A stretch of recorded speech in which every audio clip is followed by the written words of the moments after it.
Assalamualaikum warahmatullahi wabarakatuh. Perkenalkan, nama saya Nur Rahmadia dengan NIM 22076016. Di sini saya akan menjelaskan materi pengantar kewirausahaan.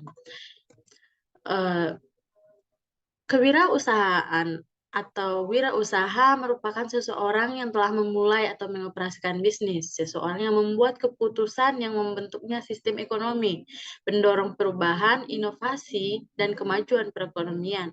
Orang yang memiliki kemampuan membangun risiko dan mempercepat pertumbuhan ekonomi.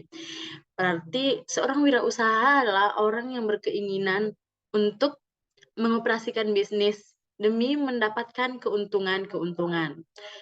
Manfaat dari berwirausaha ini yang pertama adalah menambah daya tampung tenaga kerja sebagai generator pembangun lingkungan pribadi, distribusi, pemeliharaan lingkungan, dan kesejahteraan.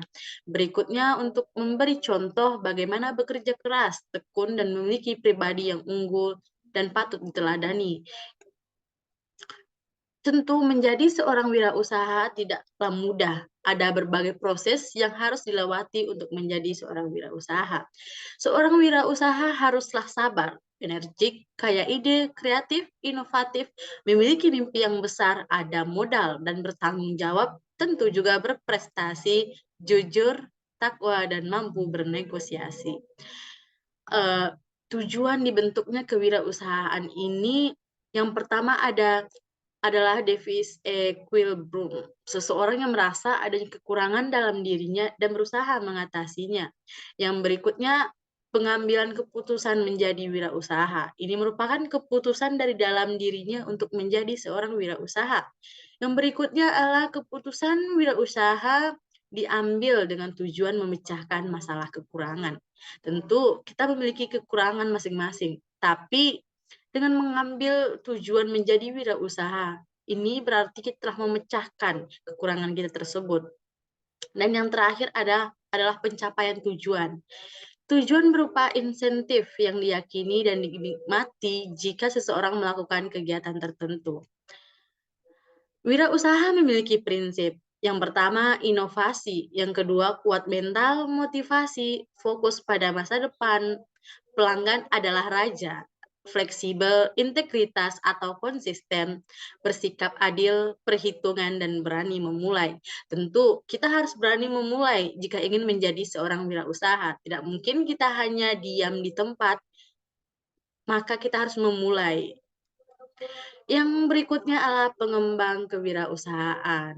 Jika kita telah mengetahui tentang wirausaha, prinsip, dan apa yang harus kita lakukan untuk menjadi seorang wirausaha, tentu kita juga akan melakukan pengembangan. Yang pertama juga kita harus mengetahui cara untuk memulai usaha kita ini. Yang pertama tentu kita harus mendirikan usaha baru, juga bisa dengan membeli perusahaan atau mendirikan perusahaan, bekerja sama dengan manajemen dengan sistem waralaba, yaitu memakai nama dengan manajemen perusahaan lain. Perusahaan pemilik nama tersebut di perusahaan induk dan perusahaan yang menggunakan franchise.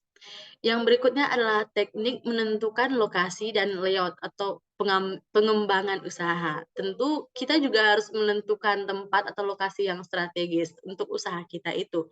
Tidak mungkin kan kita berjualan di tempat yang tidak banyak orang atau tempat yang tidak banyak dituju oleh orang-orang. Nah, maka kita perlu menentukan tempat-tempat yang strategis. Di sini ada beberapa tempat yang strategis untuk berwirausaha. Yang berikutnya adalah strategi kewirausahaan. Tentu dalam berwirausaha kita juga harus memiliki strategi.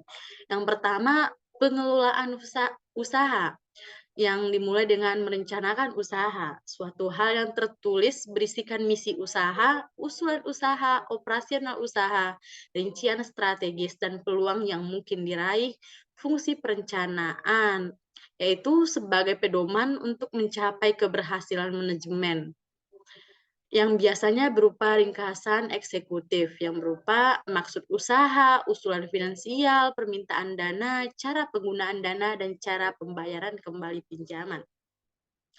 Berikutnya adalah pengelolaan keuangan. Dalam pengelolaan keuangan ini ada 3 aspek yang perlu kita ketahui. Yang pertama, sumber dana, yang kedua, penggunaan dana, dan yang terakhir, pengendalian dana.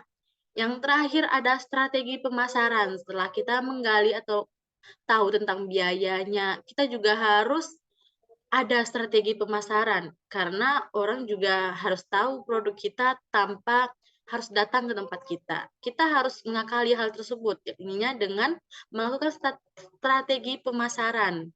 Yang pertama adalah perencanaan pemasaran, yang kedua adalah bauran marketing mix, atau kita melakukan promosi kepada seseorang dengan memanfaatkan banyak hal.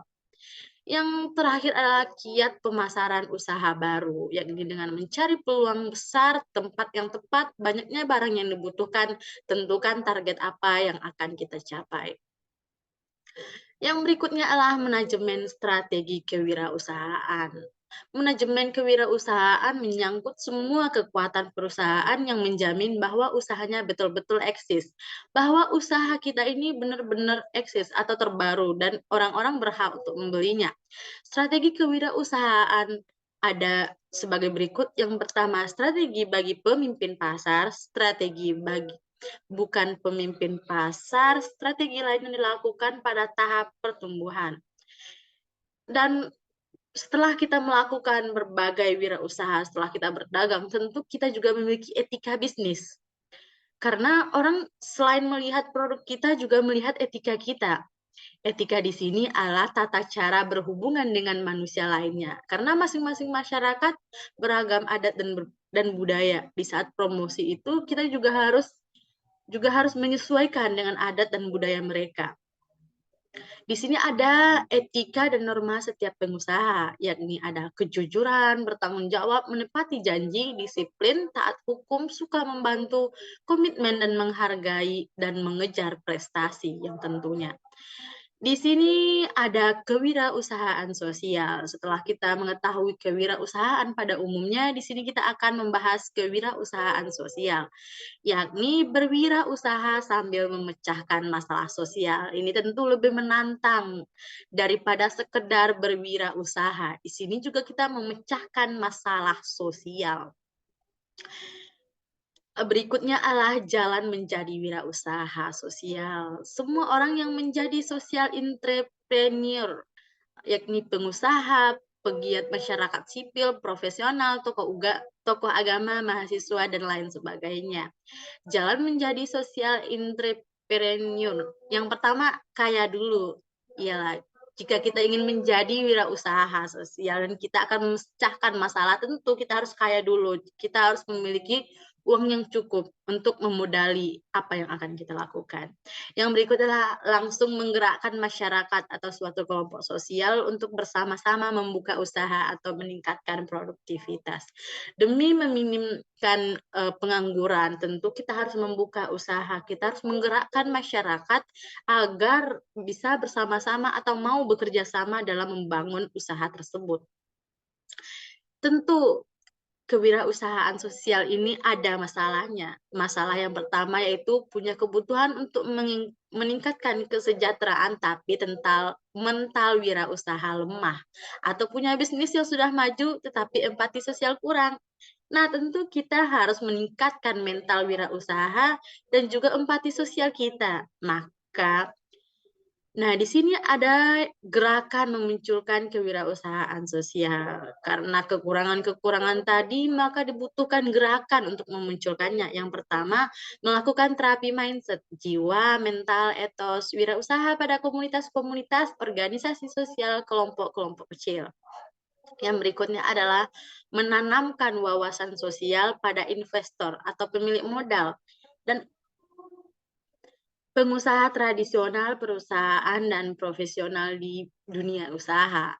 Jika mereka telah memiliki wawasan sosial, tentu mereka pasti akan menjadi kewirausahaan sosial demi membantu orang lain dalam mencari pekerjaan. Tentu, mari kita lihat peluang dan tantangan berkewirausahaan sosial ini. Yang pertama ada sumber daya alam, sumber air dan sumber energi banyak yang belum termanfaatkan. Ini merupakan contoh peluang. Dan berikutnya adalah tenaga sarjana yang di berbagai bidang yang lulus secara masif setiap tahun, tidak banyak yang malas dan tidak kreatif. Ini adalah tantangan karena sarjana yang lulus ini banyak yang tidak kreatif atau bermalas-malasan. Yang terakhir adalah wirausaha di bidang revolusi industri 4.0. Kewirausahaan selalu dikaitkan dengan usaha mikro kecil dan menengah. Kehadiran revolusi industri 4.0 tidak hanya mengubah industri, namun juga pekerjaan, cara berkomunikasi, berbelanja, bertransaksi, hingga gaya hidup. Oleh karena itu, selain mempertahankan eksistensi usaha, diperlukan berbagai keterampilan untuk dapat menghadapi era tersebut. Beberapa keterampilan yang diperlukan diantaranya keterampilan informasi, media, dan teknologi, keterampilan belajar dan berinovasi, keterampilan dalam hidup dan belajar, dan kemampuan dalam berkomunikasi yang efektif. Tentu, sebagai seorang wirausaha, kita harus mengikuti perkembangan zaman atau mengikuti revolusi yang terjadi. Kita tidak boleh berhenti di suatu titik. Kita harus selalu maju dan selalu mengikuti perkembangan zaman tersebut. Mungkin hanya itu yang dapat saya jelaskan, terlebih terkurang mohon maaf. Terima kasih atas perhatian. Wassalamualaikum warahmatullahi wabarakatuh.